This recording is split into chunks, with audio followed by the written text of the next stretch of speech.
And you're going to need to be Yisrael, because if you're not, you will not be among the remnant that survives until Dowd and Yahweh's return. This has been a rather extraordinary few weeks as it relates to Yisrael and world news.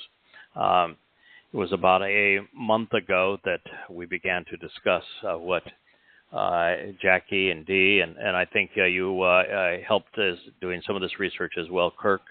But it was, I think it was primarily Dee's project to try to figure out how the fulfillment of both Shabuw'ah and Taruw'ah would materialize, which we know they're both harvests, but for the last remnant of the stain and stench of Christianity to be removed from us, we must expunge the notion that the harvest that we had spoken of as Taruw'ah, which remains a harvest, is tied in any way to what those who are ill-informed would call a tribulation. We call it the time of Jacob's troubles. It is not. As it turns out, Taruw'ah will be fulfilled just as the spring Mikre were fulfilled. They were fulfilled all at one time in 1 year, with Dowd fulfilling Pesach, Matsah, and Bekurim in year 4000 Yah, 33 CE. At Pesach, he opened the doorway to eternal life and to Yahweh's home, the covenant family. On Matzah, he removed our guilt, taking it into Sheol, depositing it there, never to be seen again. So we appear perfect, as does he, in God's eyes, and therefore no longer need forgiveness, which is why there's no plan of forgiveness in the Torah. The Torah has us adopted into the covenant family, exonerated, reconciled, if you will. And then Bekurim, which is firstborn children. Of course, the firstborn of Yahweh is the one who fulfilled Bekurim, bringing to us all of the benefits that we have talked about in the covenant, which is not only eternal life and the perfection of our souls, but adoption into Yahweh's family and enrichment and empowerment as well. We came to realize, based upon the research that Dee has done, that the next unfulfilled Moed Mikre, invitation to meet with God pursuant to his restoring testimony, will be Shabuw'ah.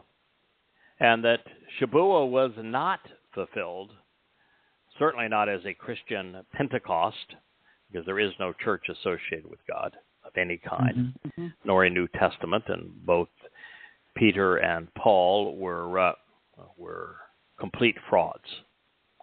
And there was no Jesus Christ. That is a complete myth.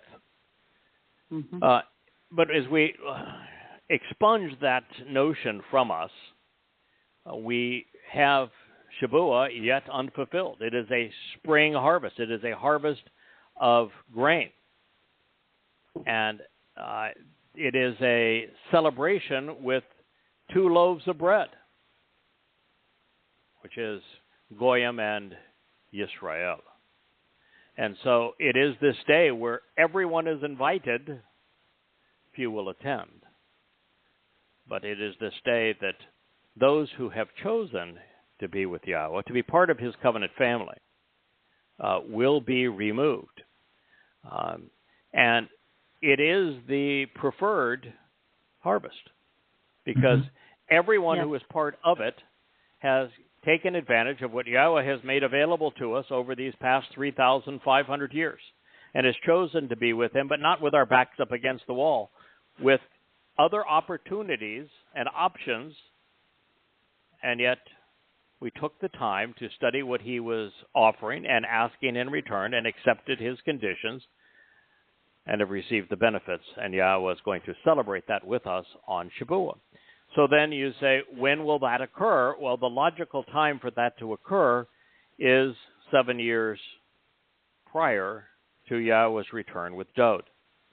We know the year Yahweh is returning with Dowd. It is for certain. It is in 2033. It is a Yobel year. And we know that for many reasons, but one of which is that year 4000 Yah was 33 CE. 50 Yobel, or 40 Yobel, 40 times 50. 2,000 years from 33 CE is 2033. And so that's year 6,000 Yah. That will be the fulfillment of Taruw'ah, Kippurim, and Sukkah. Looking at what Dowd as the Matsah shared with us in the role of Gabriel, the most competent and courageous man of God, as recorded by a man who served no other purpose than as a scribe. He was not a prophet, but Dowd had those credentials, so we don't need to worry about it, and his prophecies can be verified so that he passes Yahweh's test. Right. Yep. Spoke of the amount of time that would precede this his final return, and he spoke of what is 7 years. And if you backtrack from 7 years from 2033, you get to 2026. The date in 2026 has to be Shabuw'ah. Yep. Which puts this final harvest for the covenant family on Shabuw'ah in 2026, which is May 22nd, which just so happens to coincide with the time that winter barley would be harvested. Now, that being the case, since there are many prophecies in Yasha'yah pursuant to how America will turn on Israel, and how Israel, as a result of world pressure, will have a treaty affirmed by many. It's also spoken of by the Matsah Dowd, combining with Dowd and Yasha'yah said. That's the way we interpret Yahweh's prophecies to be accurate. It's the means to understanding as well, making these connections between things. But this treaty will be ratified with many that will shrink Israel at its waist to an indefensible width. Happens to be her waist is where 70+% of the population of Israel lives, and it'll be shrunk to less than 5 miles. The two-state final solution will be imposed on Israel. Now, something happened this week that makes that timing possible that had not occurred previously. Of course, on October 7th, the pieces were put in place to make the imposition of a Fakistanian state carved out of Israel inevitable. Prior to October 7th and the world's reaction, particularly the United Nations and the United States' reaction to what Muslims did in Israel, backing the Muslims, pretending that they're the victims instead of the perpetrators, the imposition of a terrorist state of Muslims called Fakistan became inevitable. There is no way for Israel to avoid it, particularly with her present leadership. And I don't say that to be particularly besmirching of Netanyahu. I think Netanyahu, for all of his foibles, and he has many, is the best they have to offer. I think that Gantz and Gallant are far worse, and they're proving that every day. Lapid is worse still.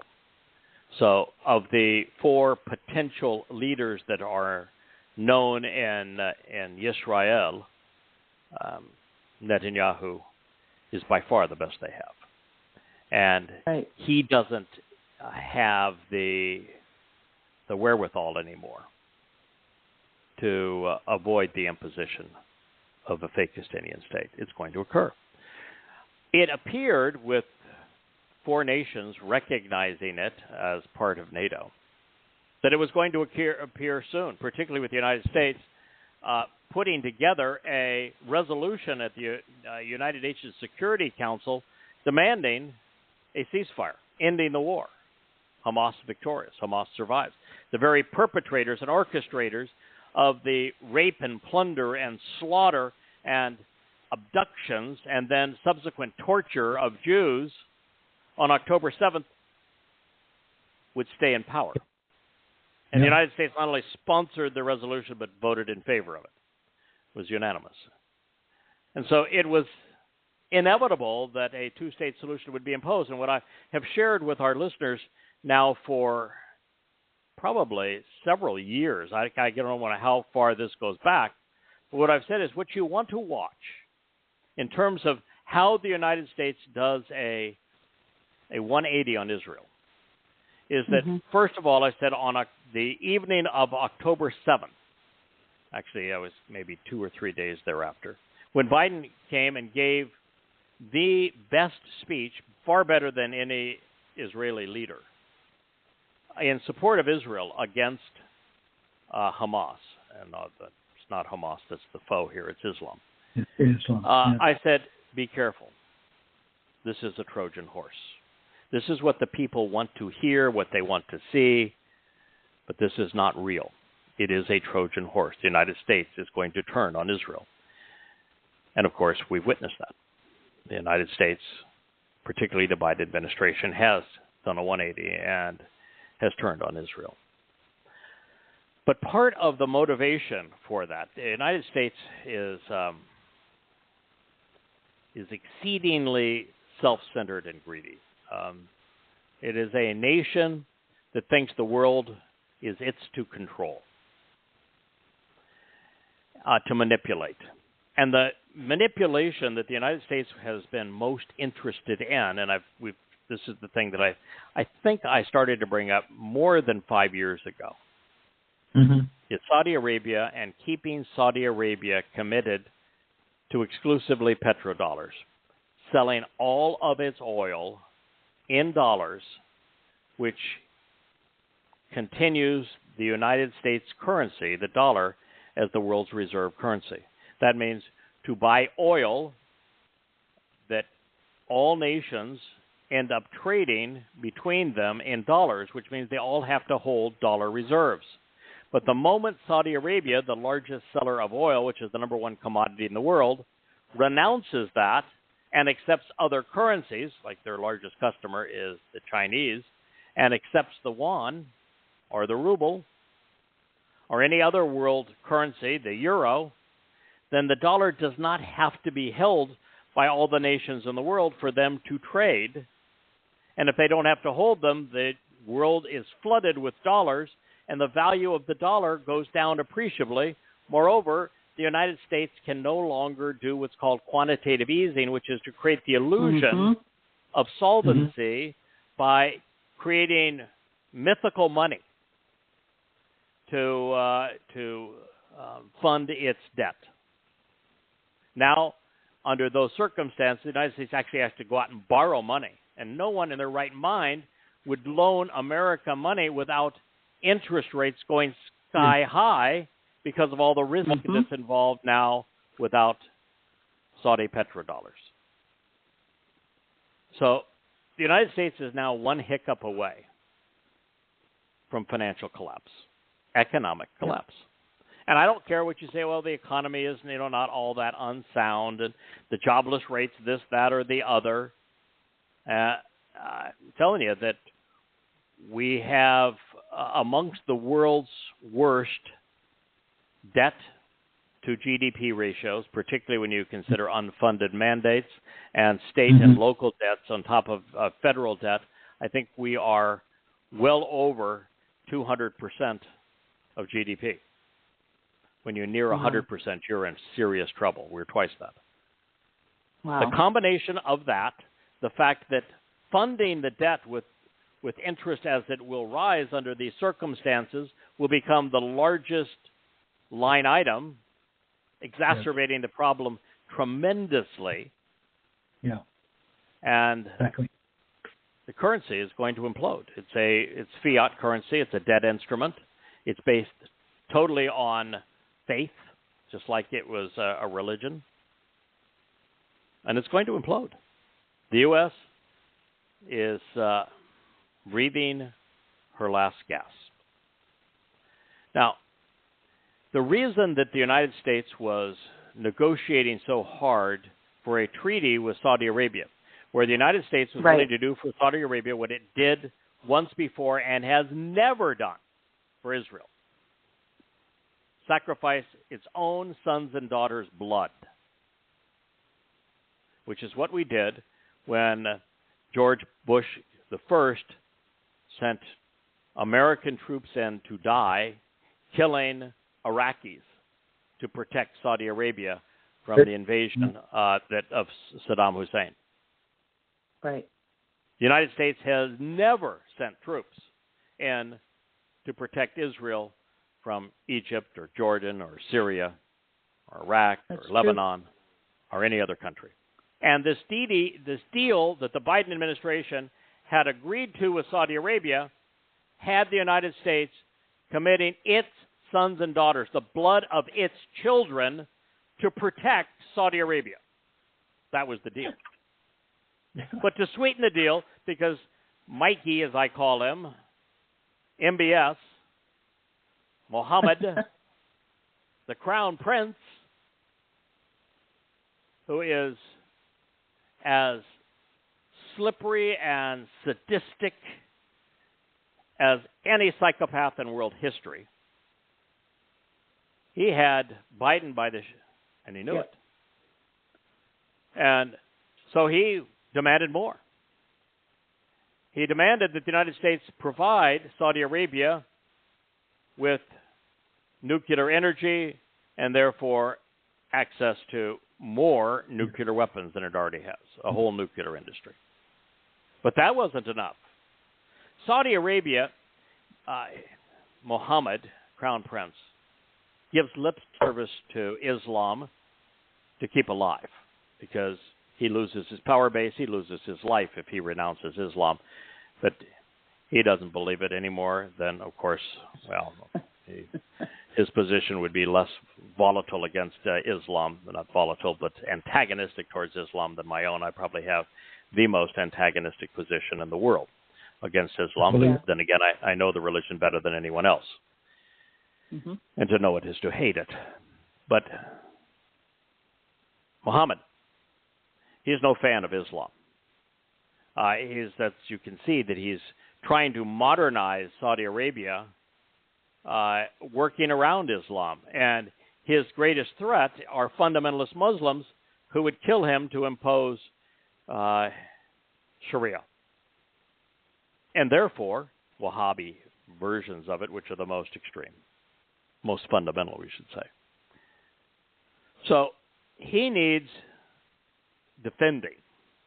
And there's nothing that says defense better than America sacrificing its own sons and daughters, flying American weapons to protect a country and then to give that country a nuclear capability, which is what he negotiated. But he wanted more. You see, he is the grand poobah of Kabbaville, that rock pile to rock gods. And there's only one thing that could burnish that stone, and that is being the grand poobah over Israel. And the way to do that is to make part of this deal the capitulation of Israel to two states of which Saudi Arabia would reign over and control. No longer Jordan over the Temple Mount, it would be Saudi Arabia.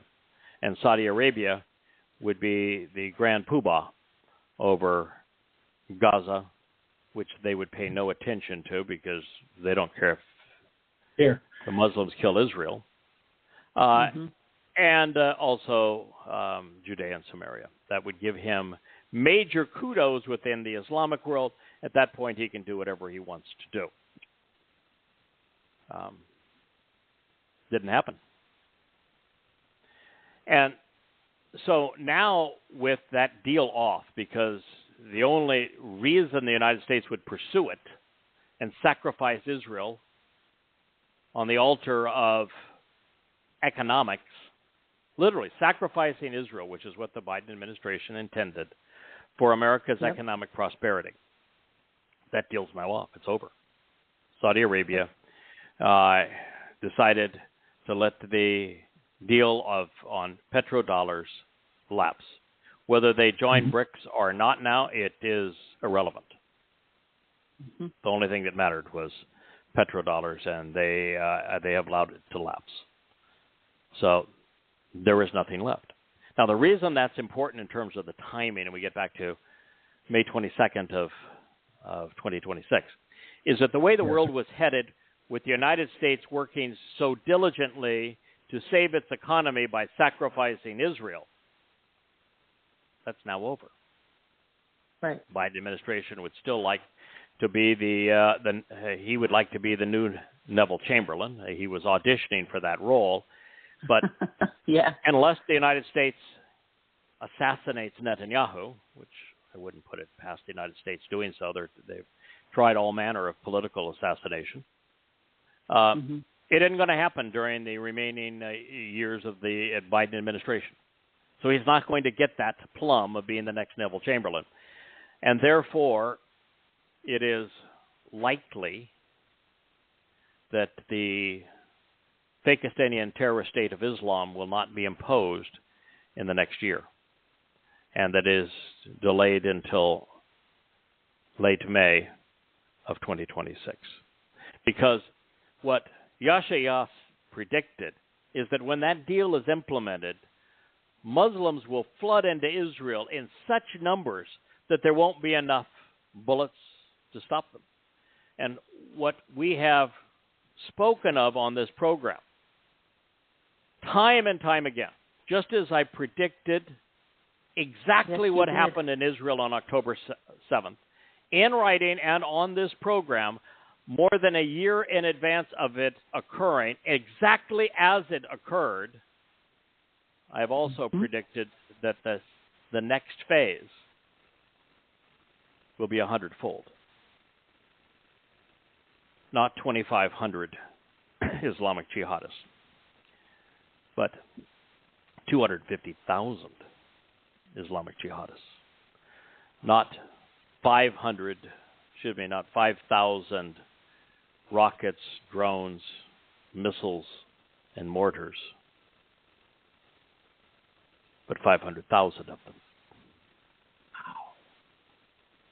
Wow. Now, the Iron Dome can't win this war. I over the weekend, this past weekend, I had the opportunity to speak to my nephew, who I hadn't spoken to in a very long time. He went to the Naval Academy. U.S. military is not my favorite institution by a long shot. That's being kind. Obviously. And and he joined the U.S. Navy. And so this weekend I had the opportunity to chat with him. I haven't talked to him for years, but he did something in the interim that I thought was exceedingly courageous and showed tremendous character. So I received him very favorably. I admire people who stand up for others and do the right thing, and he did. So he has spent much of the last 15 years in military school. And the military does, with their senior officers, they do a lot of training. And he spent a lot of time at war colleges, and his expertise is running wartime scenarios. And in doing so, he came to the same conclusions that I have shared with you across the board that I have held for between 5 and 10 years, which is that Israel's missile defense system, rocket defense system, the Iron Dome, is a losing proposition. The interceptors cost over $100,000 apiece. The rockets and drones being launched into Israel, the mortars being launched into Israel, the incendiary devices that are being sent into Israel, cost an average of anywhere from $500 to $5,000. Every time you shoot one, you lose. Whew. That's a lot. That's the map. You cannot win under those circumstances. Plus, the development of that weapon was funded largely by the United States. and executed by Israel, Israel does not, at its size and economic stature, does not have the funds or the wherewithal to restore the interceptor stockpiles that are necessary, even after 5,000 or so rockets. And the United States won't have the wherewithal to do it either. So very quickly, the Iron Dome will be overwhelmed in this next assault. I don't say this because I want it to happen. I'm saying it because I know it's going to happen, and I want Israel prepared. I am disgusted that it will happen because it's Muslims that will be continuing their war with Israel. I love Israel, as does my God, Yahweh. And he has shared all of these things with us, and it's important that Israel know them. The Iron Dome will be overwhelmed. Now, what that means is that Israel's military bases and Israel's larger cities will go up in flames. Tel Aviv, West Jerusalem, all of its cities will be up in flames. There won't be enough fire retardant equipment to put out the fires. And with 250,000 jihadists coming in from Egypt and Gaza, and from Saudi Arabia, and from Jordan, Egypt, and from Syria, and of course most from Lebanon, all armed to the teeth and trained by Iran, there won't be enough fences, bullets, or other close combat weaponry to retard the flow. And with the major cities burning, and Israel in disarray as it was on October 7th, and slow to respond, because unfortunately, progressives are organizational animals, and they rise to the top of large organizations such as the IDF. So I think the soldiers in the IDF, men and women, are exemplary. All of their mid-level officers are exemplary. The heads of the IDF are deplorable. They will dilly and dally again. And this time, you won't have 12 to 20 Jewish communities that are attacked by Islamic jihadists, but all of them. All of them. No exceptions. So every small town, community, and settlement will be ransacked by Islamic jihadists, raping, burning, slashing, slaughtering, abducting. And the largest cities will be up in flames. At that point, Israel will sue for peace. And with Muslims, it will be everything. That is what the prophets have predicted. And the Jews, in a horrible number, will be killed and raped and abducted. And then much of Israel will be destroyed. In fact, it will get so bad with the world divided with stupid American policy in the Ukraine, bringing Russia and China together with Iran, will be opposed by the United States and Europe, and perhaps Saudi Arabia, against them. It's world war that's going to break out over this invasion, not to protect Israel, just because the belligerents will take sides. Mm-hmm. Now, one of the things that I had shared on this program that might seem like just a little tidbit by somebody that's not in a position to really know has been proven accurate.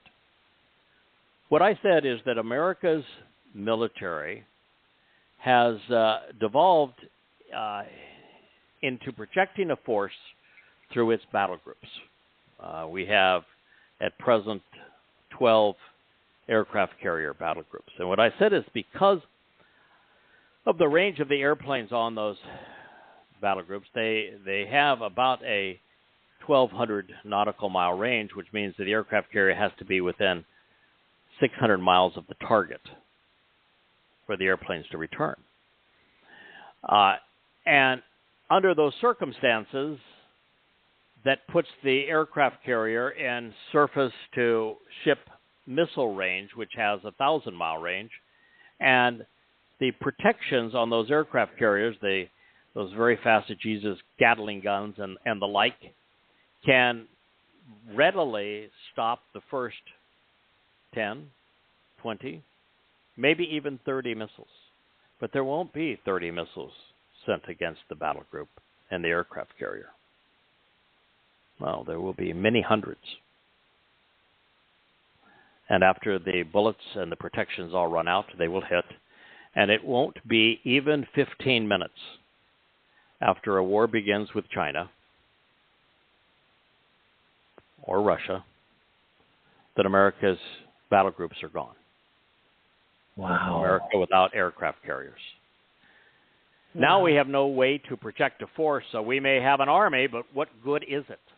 And an American army, is equipped with tanks and armored personnel carriers, which we have very quickly found are nothing but target practice for $500 drones.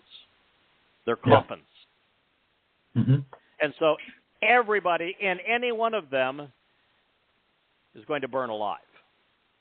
They're of no value. Army, what little we can project is gone.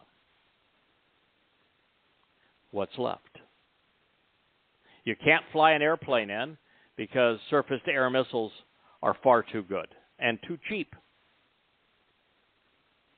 So now what? All you've got is the one last act of defiance.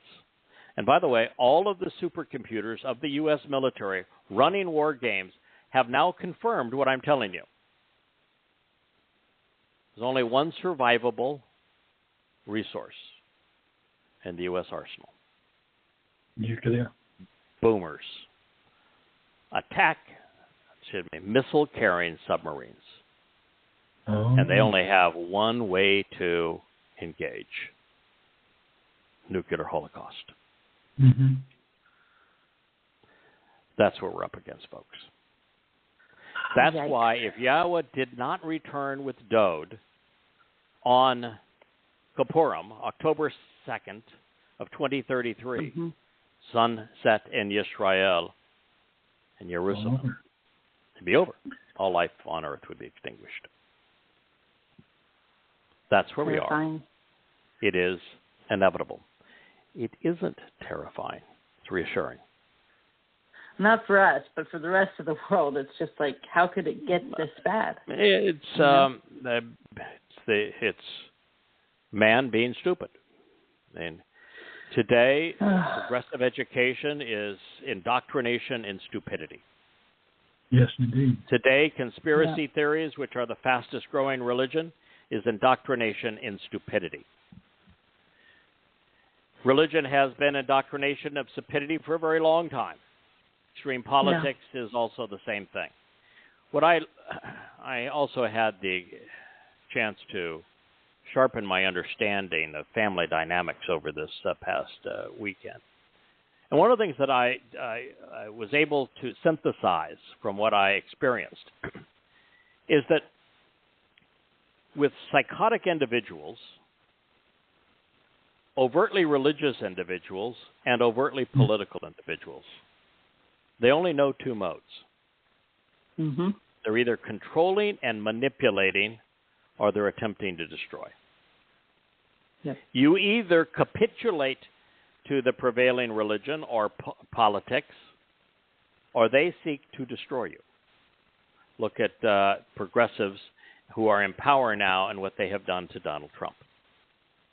This is all they know. Yep. Control, destroy. And that is the world we're entering. Control or destroy. Now, we've shared a lot as the preamble to this program. And I very much appreciate what Dee, you and Kirk did, and Jackie and David to support them this past week. Mm-hmm. in my stead. I listened to the show. I think you did a better job than I do on the show, and I was thrilled, by that. I'm not going to give up my day job because it is my job. Good. But I was thrilled by the quality of the presentation because it's very much like coming to understand this interplay. You didn't have the right timing of Shabuw'ah, but you certainly had Shabuw'ah as the next harvest to be fulfilled. Yeah. And between the two of us, we were able to recognize what those 2 loaves of bread on Shabuw'ah represent and when Shabuw'ah was going to be fulfilled, and that Shabuw'ah is the harvest of the covenant family, while Taruw'ah is the harvest that precedes Kippurim that we've talked about, which is the branches of the olive tree. That is a fall harvest. It is an olive harvest. The olives represent Yisrael, with the uppermost branches as described by Yasha'yah being Yahudah, Jews, while the branches that were cut away represent Israel and the 10 tribes that were severed from a united Israel in right after Solomon's reign. That is the harvest of Taruw'ah. It is going to occur on a very special day. It will be a time of a solar eclipse, followed by a lunar eclipse on Shabuw'ah, and a time when there will be a solar eclipse and a lunar eclipse from the first of Abib to Pesach that same year. Extraordinary to have both the solar and lunar eclipse occur on 4 of the Moed Mikre. It's just extraordinary. It's actually more than that because Pesach and Matsah are both covered by the lunar eclipse. Abib 1 is so essential because it sets the time of the year being the solar eclipse. And then Taruw'ah in 2033 is a solar eclipse, which are pretty rare. And then Shabuw'ah, the 15th day of the month, will be a full lunar eclipse. Sukkah? Sukkah, I'm sorry. I don't know what I said, but so I was thinking Sukkah, another word came out of my mouth. Maybe I'm rusty over all of the long flights.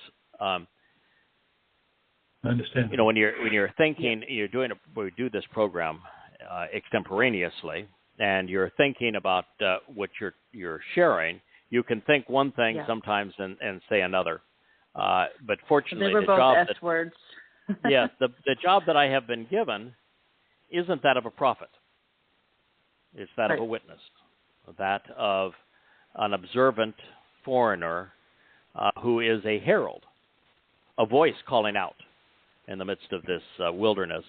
That voice needs to know and love Yahweh, to be part of his covenant, to understand what God is asking of us and offering in return, has to understand the timeline, has to understand what the prophet said is going to occur with Israel. He has to understand how Yahweh and Dowd went about fulfilling the Moed Mikre.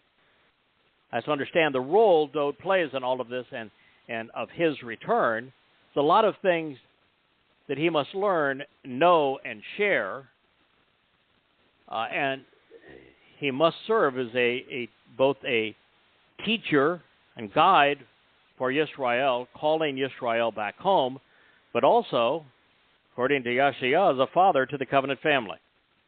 So a lot of roles, a lot of things to do, but perfection isn't one of them. If I could say something, I meant to talk on this last week, but I just want to make clear that the discoveries and connections that were made regarding Shabuw'ah were solely done from translations presented by you and commentary presented by you in the Shabuw'ah chapters and other places in Yada Yahowah. And what's pertinent to that is that prior to, and Dowd confirms this in Daniel, prior to the unsealing of Daniel, nobody was going to figure this out. If it wasn't for the role that you are playing, it would have never been known. So while I get, a couple of brownie points for making connections, the evidence was there all along, but it wasn't until Daniel was unsealed that we were able to actually make those connections. And you've been translating, heavily in GDR. So. When it comes to this, there's two things that need to be known. One is you shared the idea, and I read about 3 paragraphs of which you sent me about 60 some odd pages, and I said, I think she's on to something here, and so I went and I decided that I would read my translations and commentary on Zechariah. Mm-hmm. I thought that is the place where this is all going to come together and make sense. I read it and I said, "Oh, geez." I wrote about this very thing. Yes, you did. This is it. And then I thought about figuring out that Dowd is Gabriel, and what he, as the Messiah, said about himself in Daniel 9, in the timeline that he provided, and said, "Oh, well, okay." Right. Now it all comes together. It fits together perfectly. But more than that, Yahweh is more vested in Dowd than he is himself.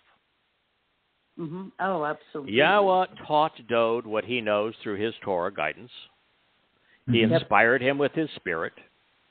He spent so much time communicating with him and teaching him that Dowd came to the most important conclusion in human history, that it was right for him to serve as the Pesach and to fulfill Matsah by taking our guilt into Sheol, because he was the living embodiment of Bikurim.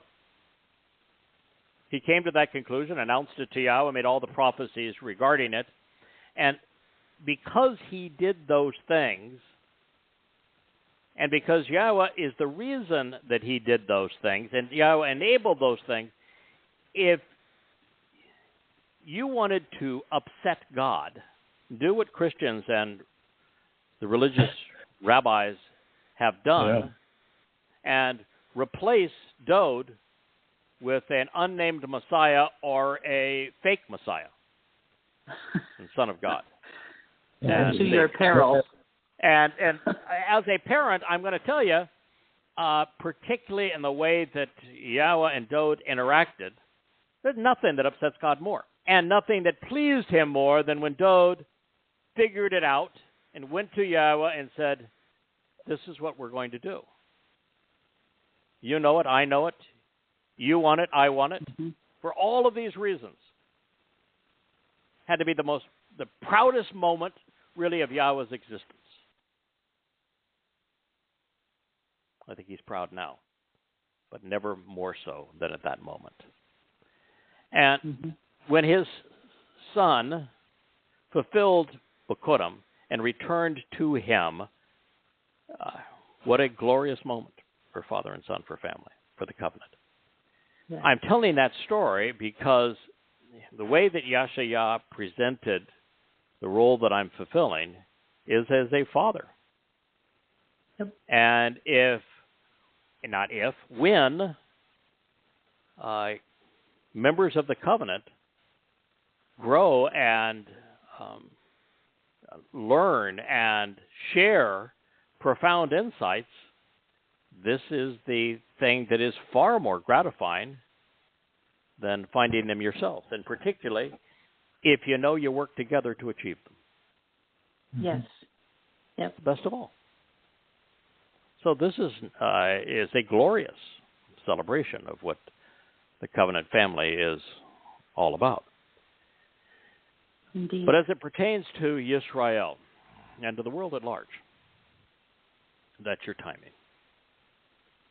If you want the glorious way out, if you want to make a difference, so that when you see Yahweh for the first time, first if you want to see Yahweh, if you want to be removed from the hell that is going to be perpetrated against his people, which is even worse than what we're witnessing now. I mean, I can hardly watch the news anymore. I'm a news junkie. I used to read 20 to 25 newspapers a day. I can hardly read them. And most of the articles in terms of the way the world is reacting to Israel, I don't read anymore. It's too horrifying. It's too disgusting. So Yahweh doesn't want his family exposed to that. And so he's going to withdraw us. And it's going to be this wonderful celebration of life with Yahweh forevermore. But there is something better than making it into heaven. And that's knowing that you invested part of your life to help others get there.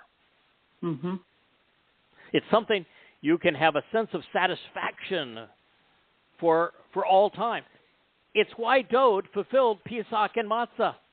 He knew that what he had done for us would stay with him forever. And forever, he knew his Father would be proud of him. And that all of us who are part of the covenant family would rejoice in what he has done. Okay, so we're not fulfilling Pesach and Matsah, but it is exceedingly important to understand what Dowd did, to announce what he did, to explain what he did, and to call Yisrael home so they accept what he did. And while I'm not going to play the equivalent game, I'm going to tell you that the satisfaction that Yahweh is experiencing with us figuring this out and sharing it boldly and bluntly with the world and with his people is enormously pleasing to him. And there is nothing you can do in this life that is more beneficial. You just want to get selfish for a moment. You can't do anything that's more beneficial than please Yahweh. It's one of those gifts that by doing something that's enormously important for others, including our God, we end up enriching our own existence forevermore. So what I'm telling Yisrael is, while you can hope that you're among the surviving remnant on Taruw'ah in 2033. Now that you figure it out by that time, when your back's up against the wall, and at the last moment you accept the terms and conditions of the covenant, accept Yahweh's name, and are waiting for him to return on Kippurim,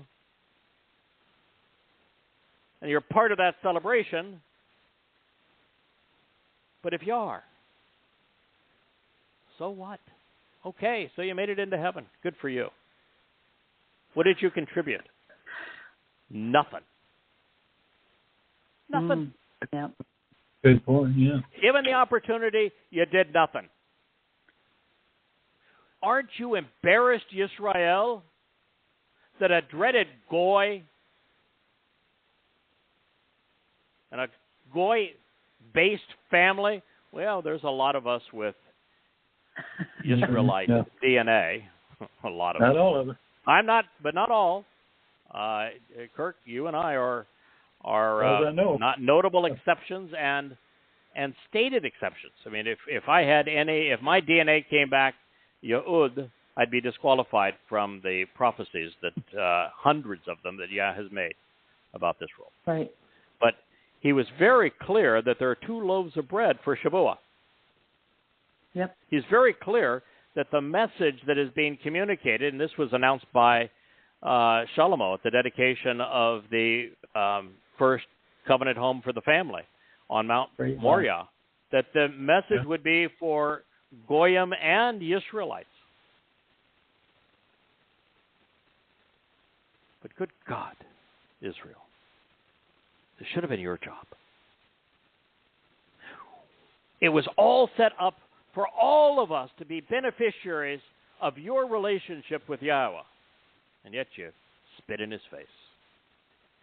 You've been irascible and antagonistic towards Yahweh for 3,500 years. Mm-hmm.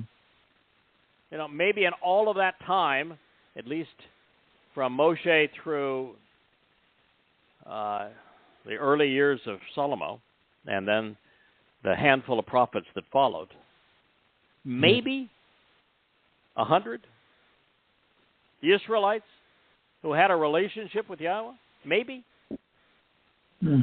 And in the last 2,500 years, well, until sometime after Taruw'ah in 2001, when Dr. Jeff Grill became the first Yehud to join the covenant family, followed by my other good friend, Joe. Yeah. And from there, other Israelites and Yehud began to join the covenant family. But in between those times, none. Not one. Yep. And most, probably 30% of Jews on the progressive liberal side and 30% of Jews between the Haredim and ultra-Orthodox and Orthodox religious Jews, excluding themselves, leaving maybe 40% open to Yahweh's message. Those are the numbers. And so what we're hoping for is to have at least 7,000 covenant members between Yisrael and Yehudim and Goyim, capitalized 2 years from now on the Shabuw'ah Harvest. But it won't be so many people that the world even notices. There'll be a few excuses made. We're, according to the prophets, we're essentially disappear, and excuses are made, and that's that.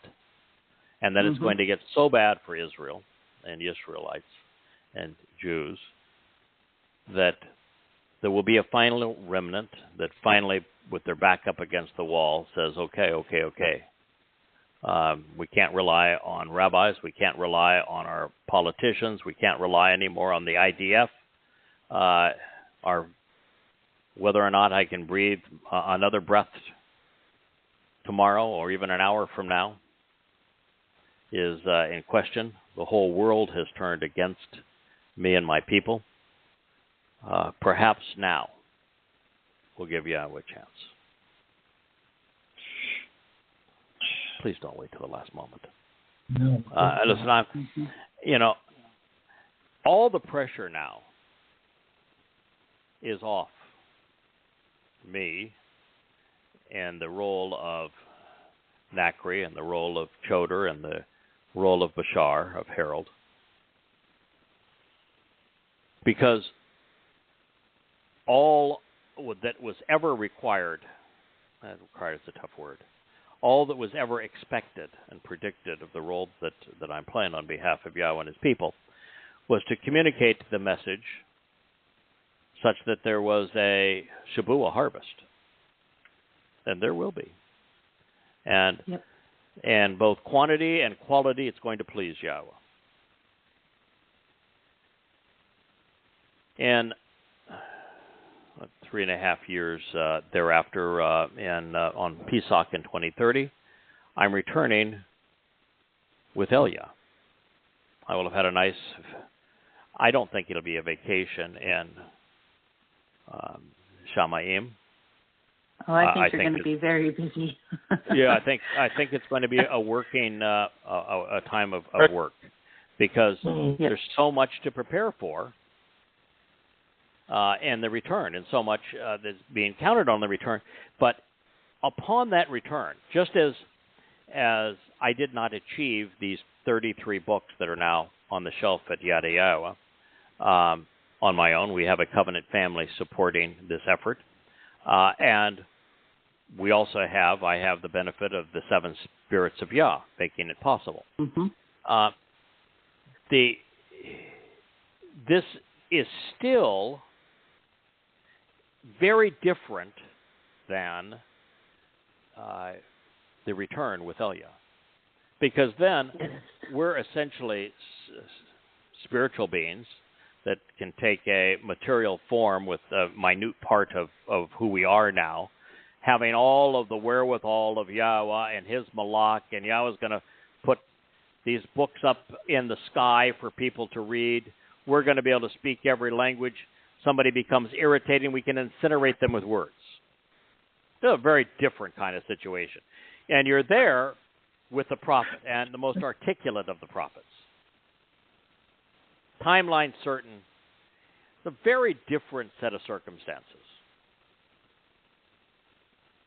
And so I've never had any concern about that performing up to expectation during that time, because you're totally reliant on Yahweh. You're completely empowered, and the pieces are going to fall into place just as he has explained. And I'm just delighted that we have exactly the amount of time we need to complete all of the rewrites and corrections and additions to the bookshelf of Yada Yah, to walk away saying, we gave it our best. We have completed the job that we were given. And we can be pleased with, even proud of, what we have collectively done. And that will occur by May 22nd of 2026. So that's where we are. I would ask Yisrael, whether you live in Israel, whether you are a Yehud, Jew in the United States, Europe, South America, wherever you might be, recognize that what you and your people have done over the last 3,500 years has not worked. Please do not be insane and continue to do the same things and expect a different result.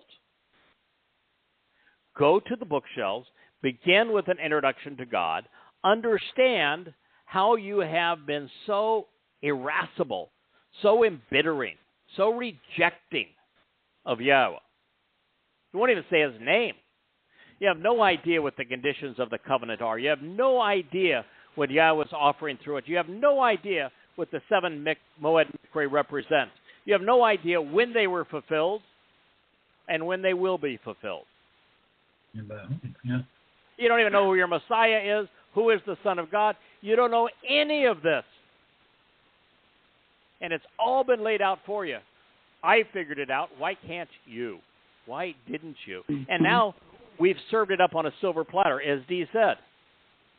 She came to these conclusions because she read not only the translations, but the commentary and insights that were derived from them. Go to yadayah.com. Every book is free in its entirety, and begin reading at an introduction to God, and go through all of them. Yes, it's 33 books. Is your soul worth it? Yep. And Mine it's is. only after you've not only read those 33 books, and soon to be 34, and then applied those lessons and done what Kirk and Dee have done, read them many times, challenged all of the translations, applied them to your life, then you're in a position to make a difference in other people's lives. Do that. And many of you will have the results that our beloved mother of the covenant family, well, the set-apart spirit's the mother of the covenant family, but the closest thing we have on earth is our dear Jackie. And she's had such tremendous joy with her children and her grandchildren coming to know Yahweh. You too can have that joy. You too can make a difference in people's lives. But you don't have a lot of time. And I'm going to tell you, this does not come easy. Yahweh didn't make it easy. He made it possible. You have to want it. Yes. But you can figure it out. You're smart. Read it. Act upon it. Share it. The best thing that could possibly happen is for there to be thousands upon thousands of copies of the books of Yada Yahowah throughout Israel, throughout California and New York and Florida, where so many Jews live. They'll bring you home, bring you back to Yah. On that, I do want to share where I am currently on the rewrites of what was Prophet of Doom, now Goddamn Religion. I'm about 450 pages into Volume 5. I'm 3/4 of the way through translating the last Suratin that I'm covering, which happens to be the 6th. Finding so many confessions and indictments of its author, Satan, who is veiled as Allah, in it. And as soon as that's done, I have to write a concluding chapter. But within a couple of weeks' time, I'll be done, other than a few days of editing.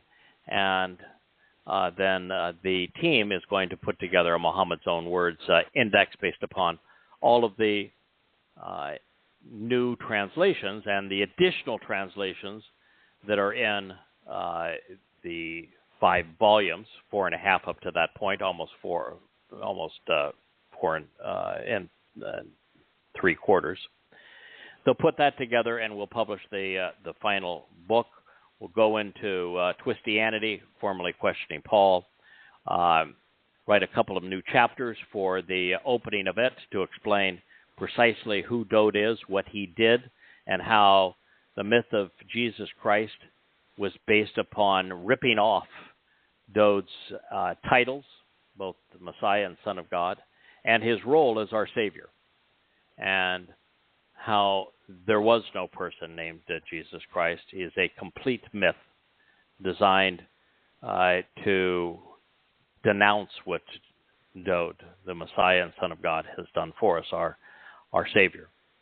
And we'll explain how that happened in the vacuum of rabbinical ignorance, of Jewish religious ignorance, where it was so obvious that Dowd was going to fulfill Pesach, Matsah, and Bekurim, and when he was going to do it.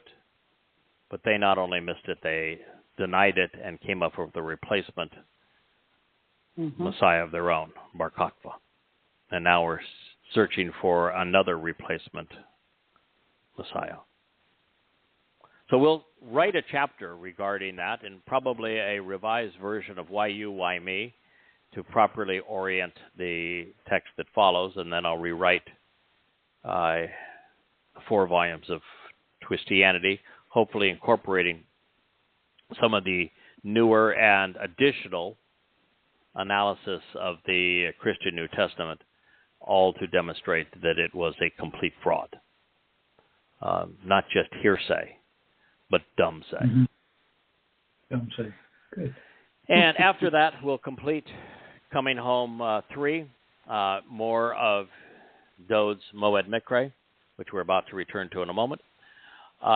And then I would like to write I guess it'll be a 9th volume of Yada Yahowah, which will be on the collective timeline issues and the Shabuw'ah fulfillment leading to Taruw'ah, and a written analysis of the things, bringing all these things that we shared in this program together.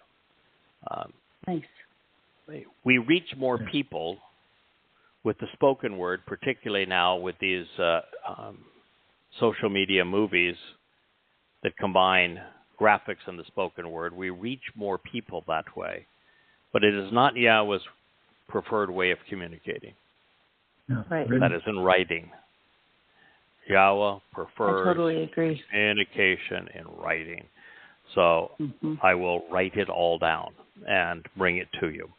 And that will be that volume, and at that point, we have completed our mission. Wow. All that will be left is to leave a wonderful legacy of what I call talkies, which are these new movies that my wife and Dee are composing, and that others are sharing. And of course, there's also the YouTube and other sites that do a marvelous job of taking this program and broadcasting it. Stephen does a very good job of that in particular. Yep. All right, so that's who we are, that's where we are, that's why we do this, and that's a preview of our most recent past and our immediate future. That said, now that we've had an hour and 15-minute introduction to the program, kind of funny because Dee and Kirk said, are you going to mention the Saudi Arabia going off the petrodollar at the beginning of the show? And I was so enveloped in translating this final Suratan for the 5th volume, and having come back from the weekend of Suratans, I had missed it. I was glad they brought it up. I said, okay, we'll talk about that, but let's talk about how it all fits together as a prophetic portrait of what's going to happen to Yisrael over these next 9 years. All right, where we were is we had made our way through the first 5 Mizmowr, the lyrics of Dowd's first 5 songs. And then we decided we would go back through them in summary portion. We had made it through the 4th Mizmowr psalm, and we're about to begin the 5th, at which time we will talk about where this all leads, because the first 5 Mizmowr of Dowd are a whole cloth. They belong together. The announcement that Dowd is the Son of God, and that he is our Savior, and that he volunteered to fulfill Pesach and Matsah, leading to Bikurim, and that Yahweh supported that decision for so many wonderful reasons. That's the story of the first 5 Moed Mikre. The 5th begins, a Mizmowr, a song of Dowd, the beloved, the enduring leader, accompanied by stringed instruments. It isn't very often, in fact, at no other time in human history, has the leader of a people been the Son of God? Has the leader of the people been anointed as a Messiah? Has the leader of the people been an exceedingly gifted lyricist? Has the leader of the people been able to express brilliantly through songs? Has the leader of the people been an exemplary student, an even better teacher? Has the leader of the people not only been a king, but also a shepherd? It is the first time since Moshe that the leader of the people has also been a prophet. He wrote, "It is your will, and it is my desire, because I have chosen, and you have decided, to thoughtfully listen and respond appropriately." Yes, the word is azan, the verb. It means to listen and to respond. But it was scribed in both first person and second person volition.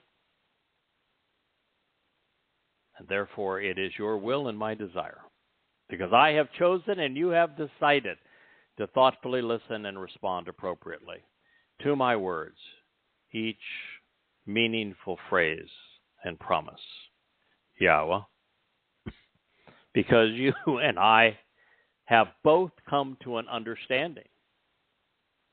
The single most important word in the Hebrew language, bien, to make a connection between things, so as to transition from knowing to understanding.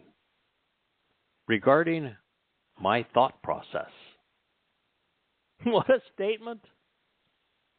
Now, there's only one person, maybe two, that could make a statement like this.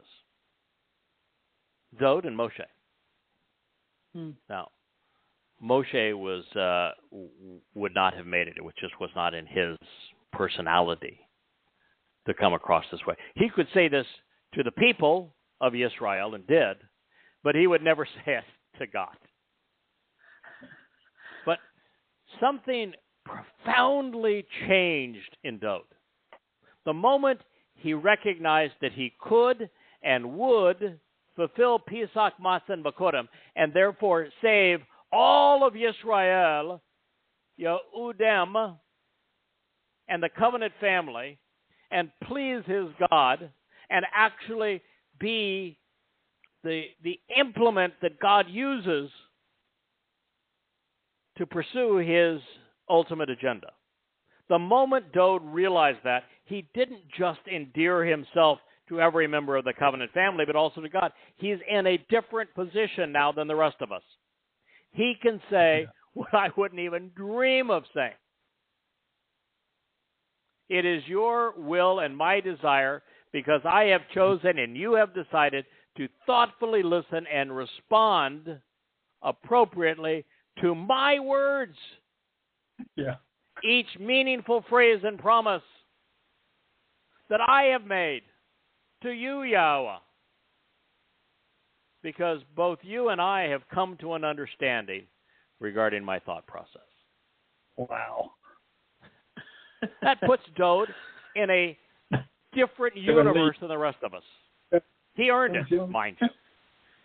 Yeah. But it does. I have a great relationship with Yahweh. We're buds. I mean, he is God. He's much smarter than me. Every time I come to him and say, I'd like to do it this way, and he says, no, we're going to go do it this way. I just salute and then say, yes, sir. We are not equals, and I know we're not equals, but he's not imposing. He's not actually dictatorial at all. I have a choice. It's just that I choose to do what he wants. People have called me a lot of things. I'm not typically called stupid. But I can tell you that in our relationship, while it is two-sided, it isn't two-sided as it relates to listening. I listen to Yahweh, and I respond appropriately to him. I never, ever ask Yahweh to listen to me.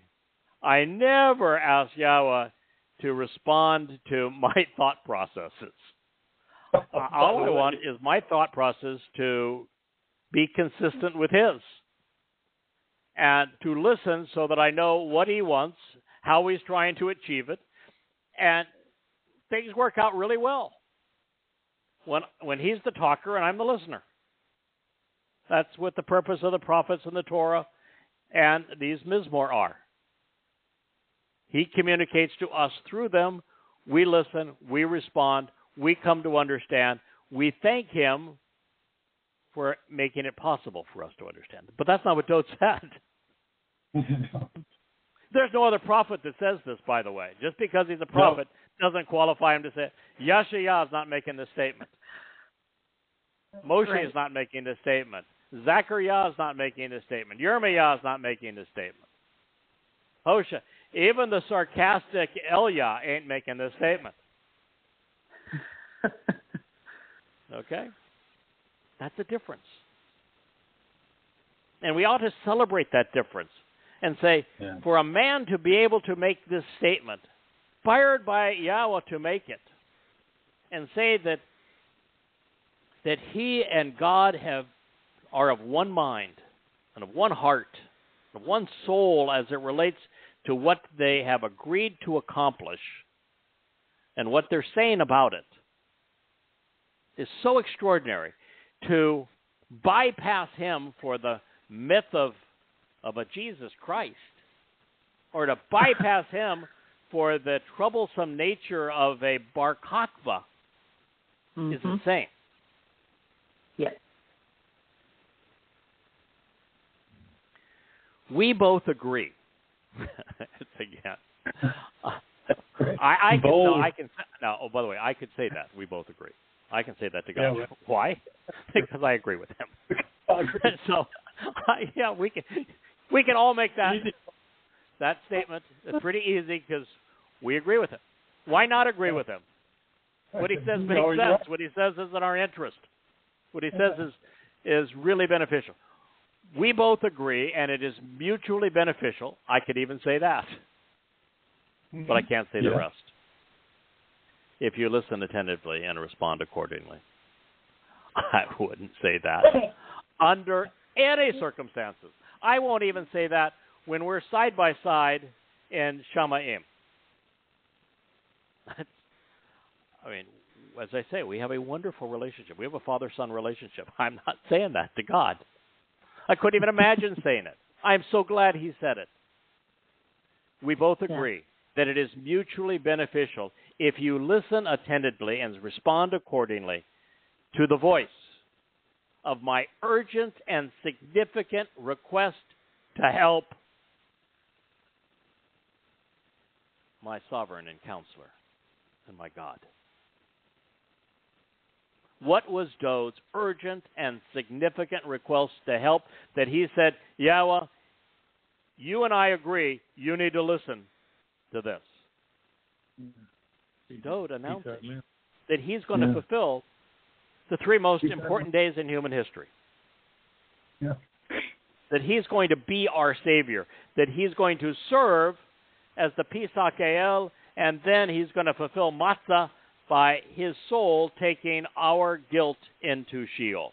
The Bashar body sacrificed on Pesach, opening up the doorway to life, our guilt removed, taken to Sheol, deposited there, never to be seen again, making us appear perfect in God's eyes on Matzah, removing religion and politics from us.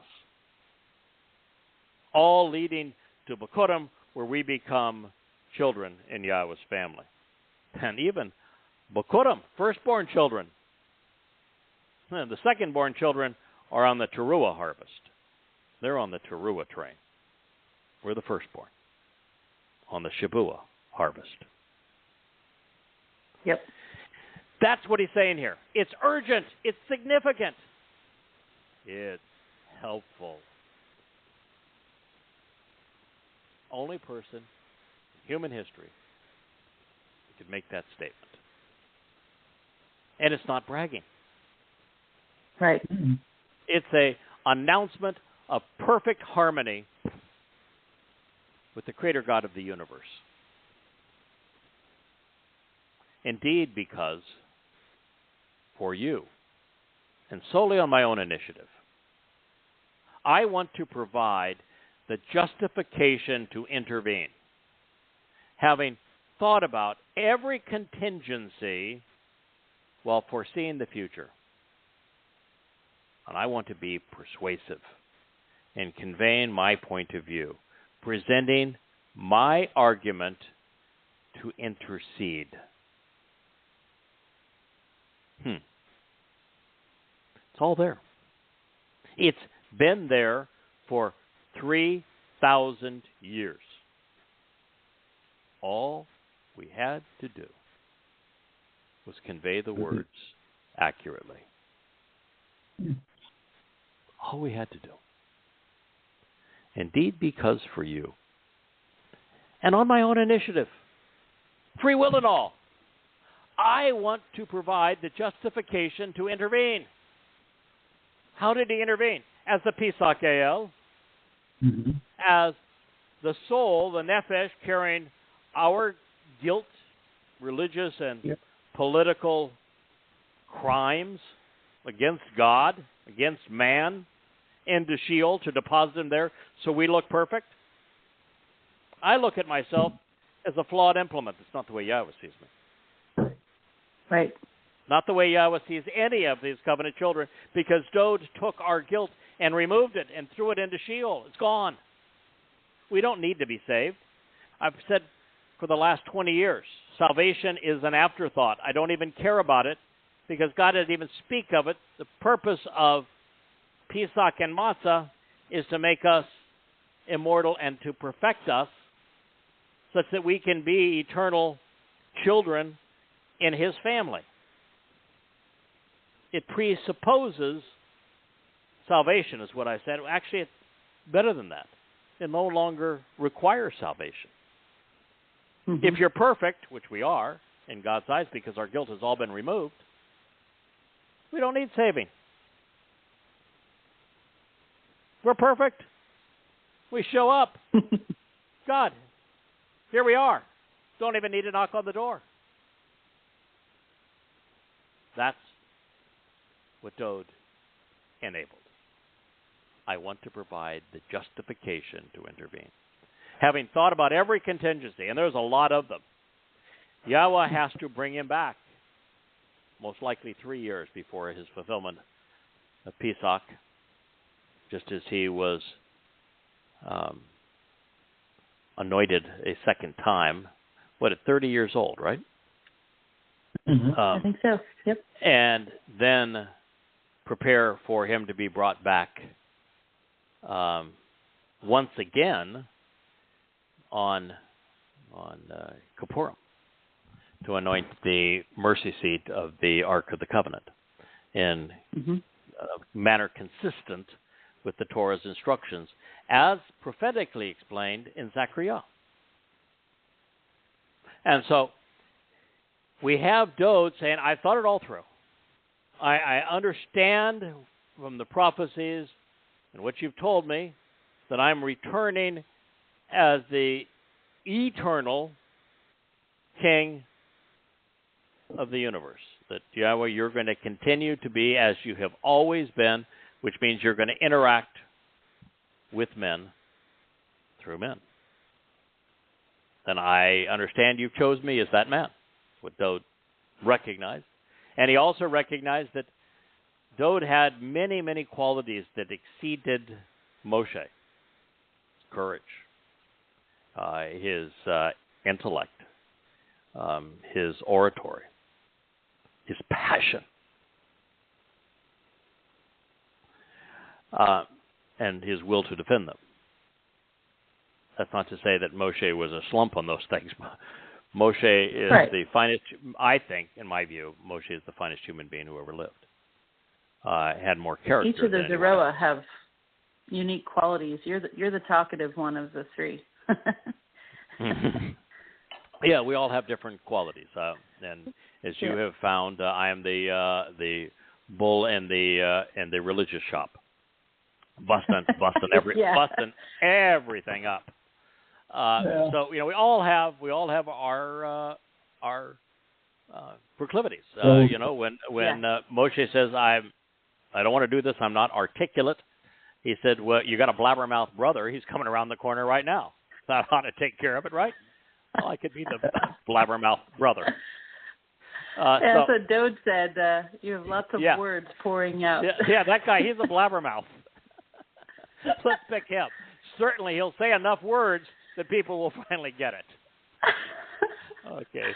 That's pretty demeaning, but what the heck? Sorry, I had to pick on you a little. No, I'm just kidding. I love anything that can be self-effacing in these situations is a good thing. All right? So this is, it's fun to be able to laugh at ourselves in these sorts. Anyway, so here's Dowd saying that he has all of the justification needed to intervene, and he wants God to embrace his plans. He thought of every contingency about how he's going to return. He compared himself to Moshe, knew that Moshe had exemplary character, and yet he wasn't with the children of Israel 15 minutes before they were embittered and rebelled. they were irascible. They're unmanageable. And Dowd is saying, look at the rebellion against me in this life. And here I've fought 66 battles on their behalf and won them all. Here I've created between Mizmowr and Mashal, Proverbs and Psalms, 100 of them that we have together. I still can't keep, can't herd these sheep. So he recognized that it was an impossible job. Even God gave up on them, said, listen, I get it. You don't want to hear it directly from me. I'd much rather talk through a person anyway. So we'll talk through Moshe for a while, and then we'll go to Yasha'yah, and we'll pick prophets after that. Trust me, it's working better for me too. And so, Dowd's looking at this. Wait a minute. God couldn't handle him. I can't handle him. Moshe couldn't handle him. Yasha'yah ben Nun couldn't handle them. Look how great a man in his life Shamuel was. Shamuel. Mm-hmm. And he couldn't handle him. And so he's saying, come on, this isn't going to work. And Eliab God refused. wants it to work, so we got to figure out a way to make it work. He's a very bright guy. He read the story of Abraham and Yishak climbing Mount Moriah to fulfill Pesach, and of Yahweh saying that he would provide the lamb while talking to Abraham about sparing the life of his beloved son. Dawned on Dowd. That's me. I can do this. And he knew at that moment that those 2 horrible days of Pesach and Matsah would pay dividends for everyone, including himself, for all eternity. He had thought through the contingencies. He had foreseen the future. So he said, I want to be persuasive in conveying my point of view, presenting my argument to intercede. He knew full well what he was getting into. Absolutely. He wrote about the torture of crucifixion in the 22nd Psalm. He wrote about the torturous experience in Sheol in the 88th Mizmowr. He knew exactly what he was getting in for, signing up for. I agree. And he wanted to do it. He says, I've thought it all through. And you and I know it's the right call. I want to do this. Now, the broadcast portion of our program is going to end here in 10 seconds. We're going to spend more time to get through the 5th Mizmowr in the almost 30 minutes that Blog Talk Radio will allow us to continue with our many words before it says thank you for the program this evening. Yeah. Okay. Yahowah is the next word. It's a name. Here's the man who Yahweh said, I've chosen him based upon my criterion. He is my chosen one. Of all of the 100,000, excuse me, not 100,000, 100 billion humans that have come this way, he is my chosen one. He's the one that Yahweh anointed on his instructions 3 times. He is the one that Yahweh chose to be the king of his people, Yisrael, and unite his country, his people.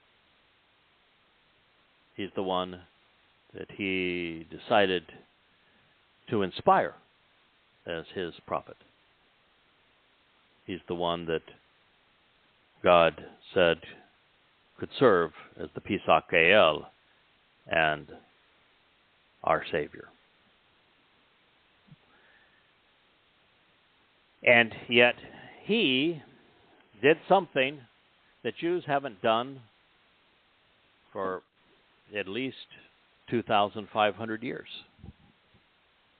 He said Yahweh's name.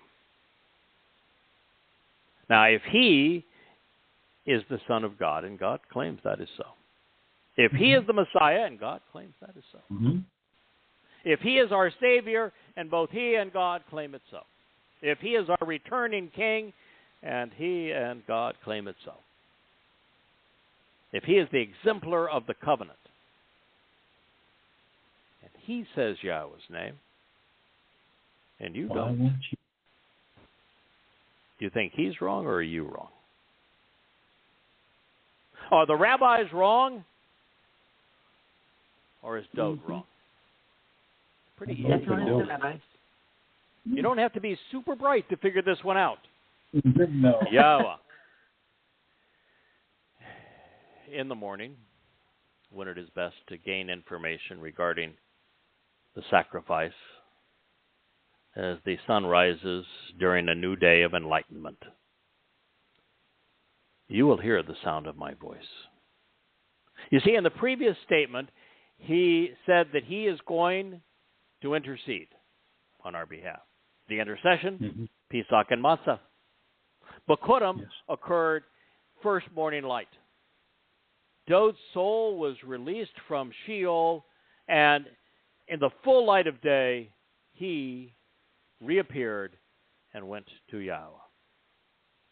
And Yahweh heard the beloved sound of his son's voice. All three Moed Mikre fulfilled. At the outset of the day, I make arguments and prepare myself for you such that I am competent and correct, ready for you to deploy, patterning myself after you so that I'm worth using. That should be all of our objectives. Credo. Yeah. If we were to tattoo something on our forehead, that's probably not a good idea because then the mirror would be backwards. If we could have something written on our hearts, placed in our minds, what better statement than this? Yeah. I make arrangements and prepare myself for you such that I'm competent and correct, ready for you to deploy, patterning myself after you so that I'm worth using. Well, I don't claim to have done it even a billionth as well as Dowd. I can tell you that this has been the driving force of my life these past 22 years. Yeah. I get up early in the day, typically before the sunrise.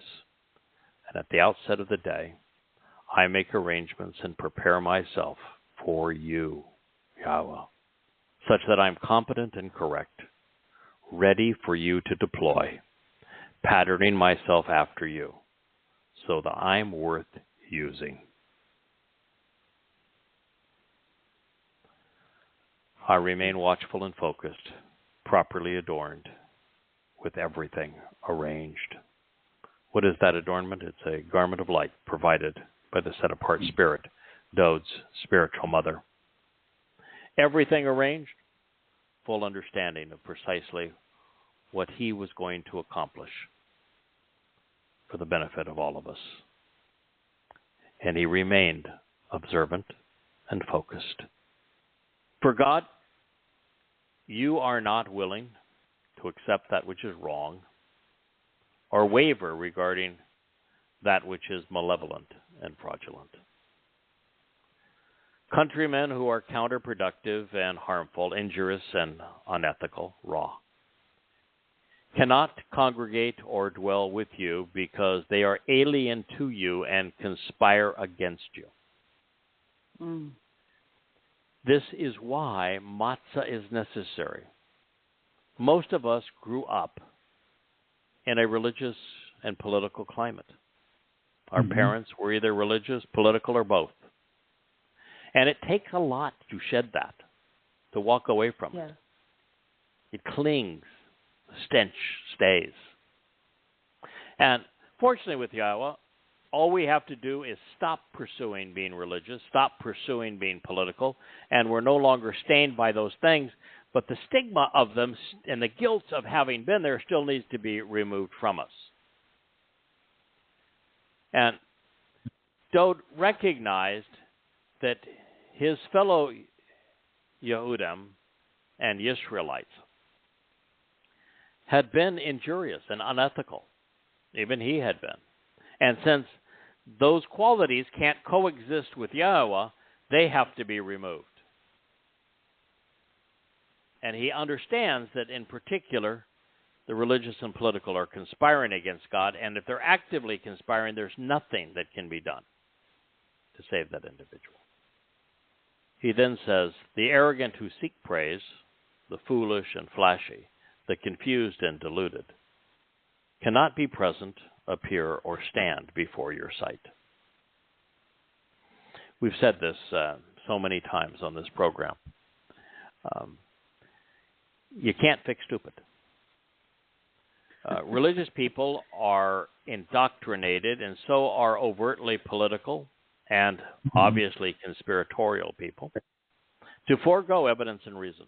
Evidence and reason work against religion, politics, and conspiracy.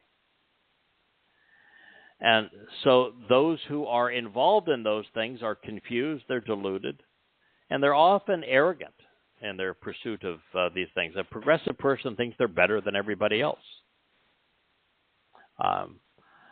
I've consistently learned that the religious person is the most likely to lie and cheat you. In fact, my wife, Leah, studied a series of articles that have been done, long-term research, college-level PhD research, that shows that, in fact, the religious have a lower regard for truth and are more willing to lie than our non-religious people.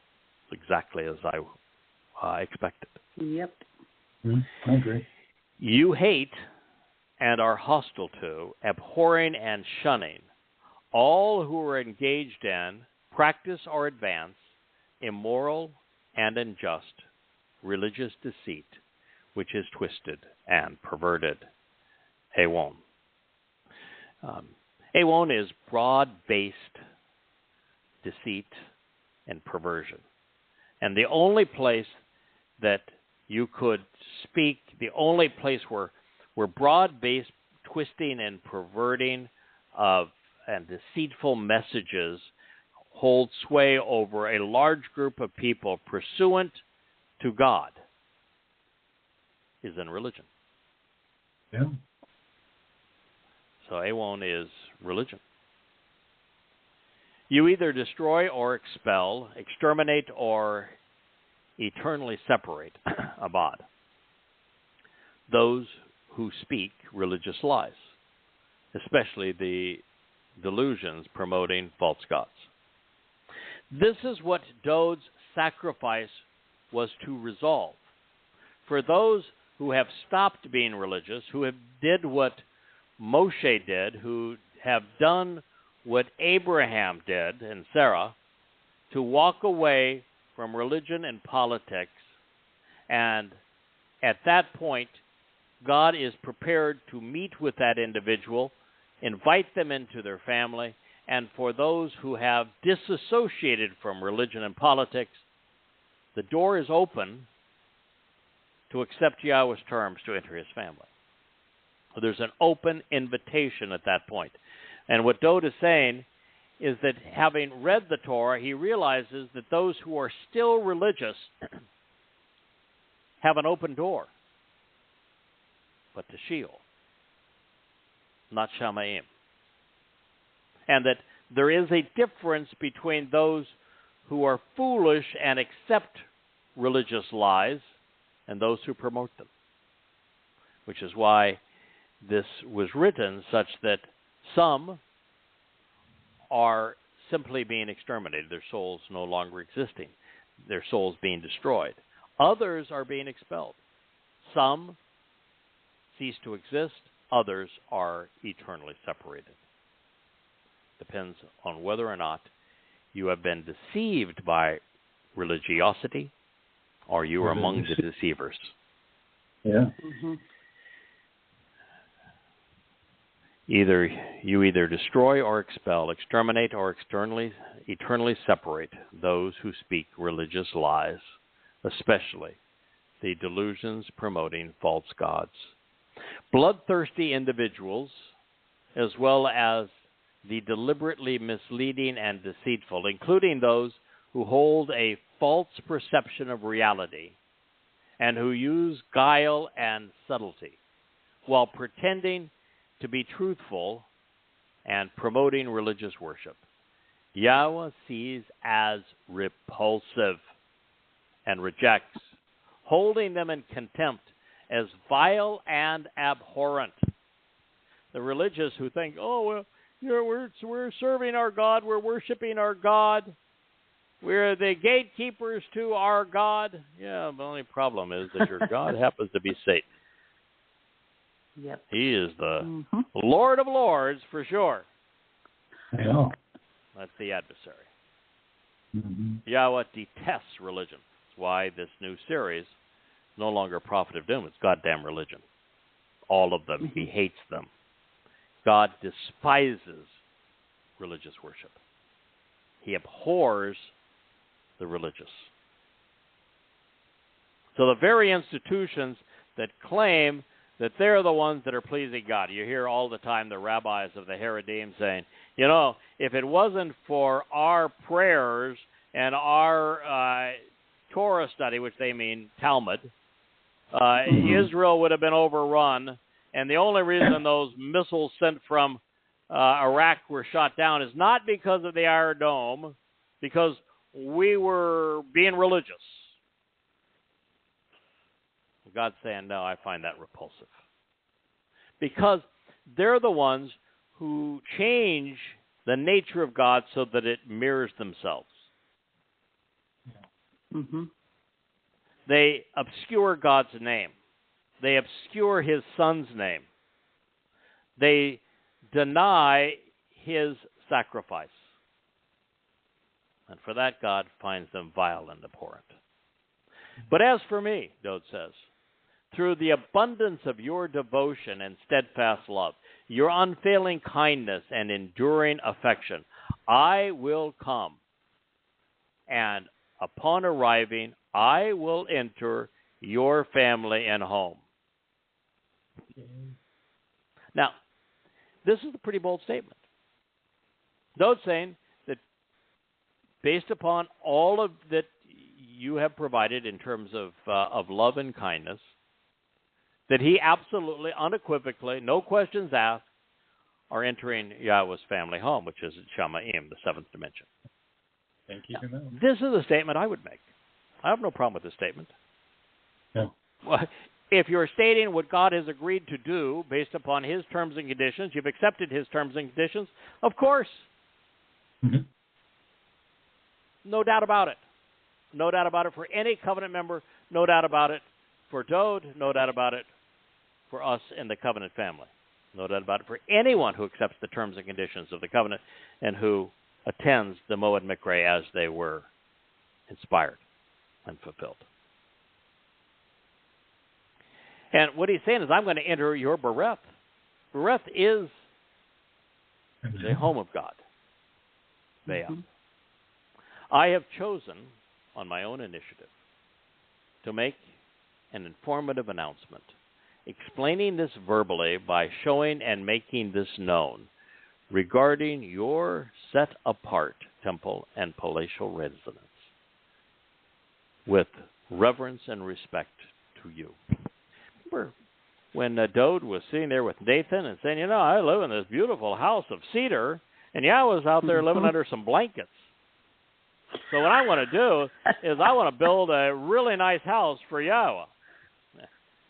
And, you know, and Nathan has respect for the king. He said, you know, do whatever's in your heart. That night, you know, Yahweh wasn't speaking directly to Dowd. He had a little time out for bad behavior. And so Yahweh tells Nathan, whose name means gift, could you go and tell my son the following? I'd been with Yisrael, the one that rescued you. I was, all those years, did I ever once ask for you to build me a house? You know, went through all of these things together. Once did I ever say, build me a house? Of course not. I didn't ask Israel to build me a house. I didn't ask you to build me a house. I'm happy under the tent. I'll design the daggone thing. You know, I like camping out. I'm rather fond of it. say the truth. And and the last thing really I want to do right now is be in a enclosed space in the middle of Jerusalem, knowing what's going to happen over these next 3,000 years. So count me out. Mm-hmm. We don't need to do that. But as your father, my job is to build you a house. And Dowd's saying, "Thank you very much. I feel invited. I've got the key that opens the door. I'm coming." That's what this says. That he made that decision based upon understanding the conditions that Yahweh was offering. Yahweh, you want to lead me, guiding me to the most favorable outcome. Then rely upon me, trusting me to achieve what you know is right and vindicating, especially with regard to responding to those who, acting as if they were authority figures, are adversarial and opposed to me. You want to engage such that your way is straightforward and right before me and in my presence. And so ends the reading of Mizmowr 5:8. However, there are 3 words here that we're going to see when we do our program next week. And so I will repeat them, but they are Yatzar, Derek, Paneh. Your way is straightforward and right in my presence. We're going to see those words reappear in Yasha'yah 40, which is what keyed me to them, making that connection. And we're going to talk about that connection next week. But between now and then, understand that Torah means to guide and to direct. And God is instructing and teaching us so that we might have the most favorable outcome. But in this case, having been taught by Yahweh's Torah, Dowd realized that the most favorable outcome was that the result of Yahweh having led and guided Dowd to the conclusion that he could fulfill Pesach and Matsah, and that by relying upon him and trusting him to achieve it, that collectively, together, working together as Yahweh's preference, they would not only do the right thing, but vindicate and acquit the covenant family. And that what they would do would resolve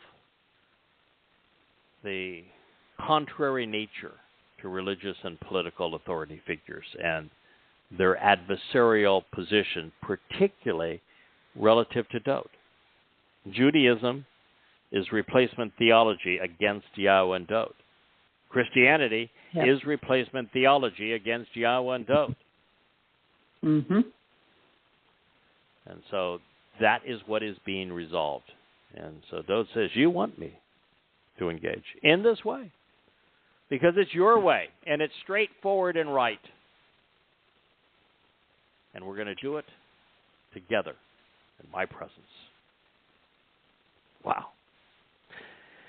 So Mizmowr 5:8 leads us to Yasha'yah, my favorite prophet, the 40th chapter, and we're going to examine what he has to say and how that relates to why you, why me, why we are together, and where we are going. So with that, we have less than 30 seconds left. The timing is perfect. We wish you a wonderful Shabbat.